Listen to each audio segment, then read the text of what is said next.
तो दोस्तों, स्वागत है आपका एक बार फिर पीयूष एक्सप्लेन्ड में। पिछले एपिसोड में हमने देखा था कि किकुजावा ने आखिरकार अपनी पूरी सच्चाई सबके सामने रख दी। उसने बताया कि कैसे योकोया सिर्फ 2 दिनों के अंदर पूरे स्कूल पर अपना राज कायम कर चुका था और लोगों को आपस में लड़वाकर उन पर हुक्म करता था।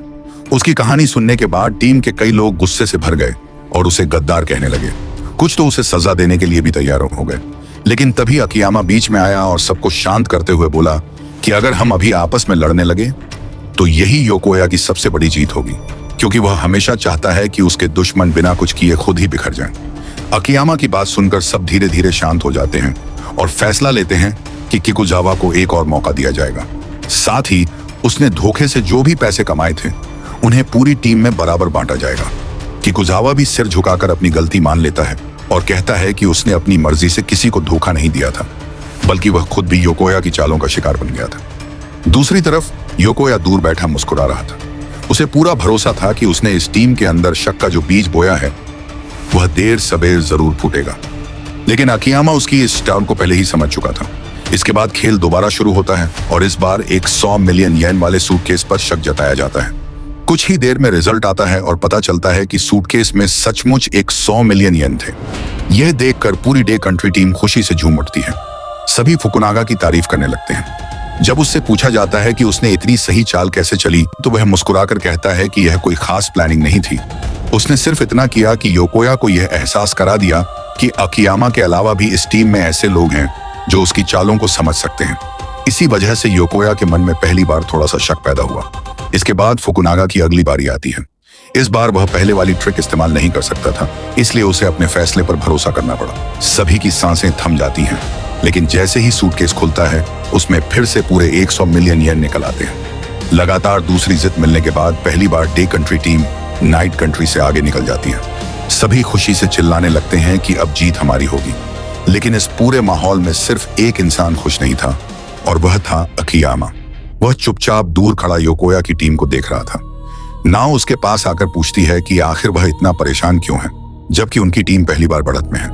अकियामा गंभीर आवाज में कहता है कि यही बात उसे सबसे ज्यादा परेशान कर रही है। किकुजावा की घटना के बाद से योकोया खुद एग्जाम रूम में आना बंद कर चुका है, लेकिन उसे पूरा यकीन है कि अगली चाल वह खुद चलने वाला है। तभी अगली मीटिंग का समय हो जाता है। अकियामा जब मीटिंग रूम में पहुंचता है तो उसे पता चलता है कि उसके बिना ही फैसला ले लिया गया है। टीम के ज्यादातर लोग मान चुके थे कि अब वे बढ़त में हैं, इसलिए किसी भी तरह का जोखिम लेने की जरूरत नहीं है। सभी का कहना था कि जो बढ़त फुकुनागा ने दिलाई है उसे बस सुरक्षित रखना चाहिए।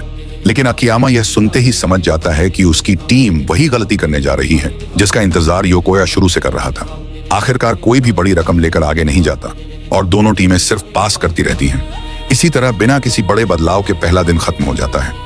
ऑर्गेनाइजर अगले दिन सुबह 9 बजे खेल दोबारा शुरू होने की घोषणा करता है। रात होते ही अकियामा पूरी टीम की एक इमरजेंसी मीटिंग बुलाता है। सभी लोग थके हुए थे, लेकिन अकियामा के चेहरे पर साफ दिख रहा था कि उसने इस खेल के अंदर कुछ ऐसा देख लिया है जो अभी तक किसी और की समझ में नहीं आया। रात की उस मीटिंग में अकियामा सभी से एक ऐसा सवाल पूछता है जिसका जवाब शायद किसी ने पहले कभी सोचा ही नहीं था। वह कहता है, मुझे बताओ, इस खेल में हमारा असली टारगेट क्या है? सिर्फ जीतना या ज्यादा से ज्यादा पैसा कमाना? टीम के सभी मेंबर बिना सोचे जवाब देते हैं, दोनों, क्योंकि अगर जीतेंगे तो पैसा भी मिलेगा। लेकिन अकियामा तुरंत उनकी बात काटते हुए कहता है कि यही सबसे बड़ी गलतफहमी है। वह समझाता है कि इस गेम के खत्म होने के बाद सिर्फ तीसरे गेम की कमाई ही नहीं मिलेगी, बल्कि एटीएम में बचा हुआ सारा पैसा भी खिलाड़ियों में बराबर बराबर बांटा जाएगा। यानी अगर कोई टीम सारा पैसा निकालने की कोशिश में अपना एटीएम खाली कर देती है तो आखिर में उसके पास बांटने के लिए कुछ नहीं बचेगा। लेकिन दूसरी टीम अगर कुछ पैसा एटीएम में छोड़ देती है तो गेम खत्म होने के बाद वही बची हुई रकम उसके खिलाड़ियों में बराबर बंट जाएगी। पूरी टीम हैरानी से अकियामा की बातें सुन रही थी। तब वह एक उदाहरण देता है। मान लो डे कंट्री 500 मिलियन येन निकालती है और उसमें से 150 मिलियन इंस्पेक्टर जब्त कर लेता है। दूसरी तरफ नाइट कंट्री सिर्फ 270 मिलियन निकालती है और उसके भी 150 मिलियन जब्त हो जाते हैं। पहली नजर में लगेगा कि डे कंट्री जीत गई, लेकिन असली खेल यहीं शुरू होता है, क्योंकि डे कंट्री के एटीएम में अभी भी करोड़ों येन बचे रहेंगे, जबकि नाइट कंट्री अपना एटीएम लगभग खाली कर चुकी होगी। अंतिम हिसाब में एटीएम का बचा हुआ पैसा खिलाड़ियों में बांटा जाएगा और यही पूरी बाजी पलट सकता है। अकियामा गंभीर कहता है, इस गेम का सबसे आदर्श नतीजा सिर्फ जीतना नहीं है, बल्कि ज्यादा से ज्यादा पैसा कमाकर गेम हार जाना है। यह सुनते ही पूरे कमरे में सन्नाटा छा जाता है। किसी को यकीन ही नहीं होता कि ऐसा भी हो सकता है। कुछ लोग इस बात को सीरियसली नहीं लेते, लेकिन अकियामा तुरंत जवाब देता है, नहीं, यह कोई अंदाजा नहीं है, यही असली खेल है। फिर वह अब तक के 16 राउंड का पूरा हिसाब सामने रखता है। वह बताता है कि अभी ऊपर से देखने पर जरूर लग रहा है कि डे कंट्री बढ़त में है, लेकिन असली आंकड़े कुछ और कहानी बता रहे हैं। उनके एटीएम में अभी भी लगभग 230 मिलियन येन पड़े हैं, जबकि नाइट कंट्री के एटीएम में सिर्फ करीब 190 मिलियन येन बचे हैं।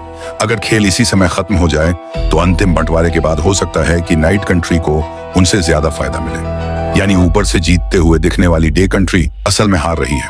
यह सुनकर सभी खिलाड़ियों के चेहरे का रंग उड़ जाता है। तभी अकियामा एक और चौंकाने वाली बात कहता है, मुझे पूरा यकीन है कि योकोया यह बात पहले दिन से जानता था। उसकी हर चाल का मकसद सिर्फ राउंड जीतना नहीं, बल्कि आखिरी हिसाब जीतना है। अब सभी को समझ आ जाता है कि योकोया शुरुआत से ही उनसे कई कदम आगे चल रहा था। वह उन्हें छोटी छोटी जीत का लालच देकर असली हार की तरफ धकेल रहा था। अकियामा आखिर में सबको चेतावनी देता है, अभी खुश होने का बिल्कुल समय नहीं है। सच तो यह है कि हम अभी भी पीछे चल रहे हैं। अगर हमने अपनी प्लानिंग नहीं बदली तो ऊपर से जीतते हुए भी आखिर में हार जाएंगे, और यही योकोया चाहता है। यह सुनकर पूरी टीम एक बार फिर गहरी सोच में डूब जाती है, क्योंकि अब उन्हें एहसास हो चुका था कि असली लड़ाई पैसों की नहीं बल्कि दिमाग की है, और इस खेल का सबसे खतरनाक खिलाड़ी अभी भी योकोया ही है। अगले दिन खेल दोबारा शुरू होने वाला था, लेकिन इस बार अकियामा की पूरी सोच बदल चुकी थी। अब उसका मकसद सिर्फ राउंड जीतना नहीं, बल्कि योकोया की असली प्लानिंग को तोड़ना था। दूसरी तरफ योकोया भी पूरी तरह शांत था। उसे यकीन था कि डे कंट्री की टीम अब भी ऊपर ऊपर की जीत देखकर खुश हो रही होगी, और यही उसकी सबसे बड़ी ताकत थी। लेकिन उसे अंदाजा नहीं था कि अकियामा उसकी पूरी प्लानिंग समझ चुका है। अब दोनों के बीच सिर्फ पैसों की नहीं बल्कि दिमाग की जंग शुरू होने वाली थी। एक तरफ था योकोया, जो हर चाल कई कदम आगे सोचकर चलता था, और दूसरी तरफ था अकियामा, जिसने आखिरकार उसके खेल का असली मकसद समझ लिया था। अब यह मुकाबला पहले से कहीं ज्यादा खतरनाक होने वाला था, क्योंकि एक छोटी सी गलती भी पूरी टीम को करोड़ों येन का नुकसान करा सकती थी। वहीं नाओ और बाकी मेंबर भी अब समझ चुके थे कि इस गेम में सिर्फ सूटकेस के अंदर मौजूद पैसों पर नजर रखना काफी नहीं है, बल्कि हर फैसले के पीछे छिपे मकसद को समझना भी उतना ही जरूरी है। यानी अब तक जो खेल सभी को आसान लग रहा था, वह धीरे धीरे अपनी असली शक्ल दिखाने लगा था। आखिर योकोया की अगली चाल क्या होगी? क्या अकियामा समय रहते उसे रोक पाएगा, या फिर एक बार फिर योकोया सबको अपने जाल में फंसा देगा? इन सभी सवालों के जवाब हमें अगले एपिसोड में मिलने वाले हैं। अगर आपको यह वीडियो पसंद आई हो तो वीडियो को लाइक जरूर करें, अपने दोस्तों के साथ शेयर करें, और ऐसे ही शानदार लायर गेम एक्सप्लेनड इन हिंदी देखने के लिए हमारे चैनल पीयूष एक्सप्लेन को सब्सक्राइब करना बिल्कुल मत भूलिए। मिलते हैं अगले धमाकेदार एपिसोड के साथ।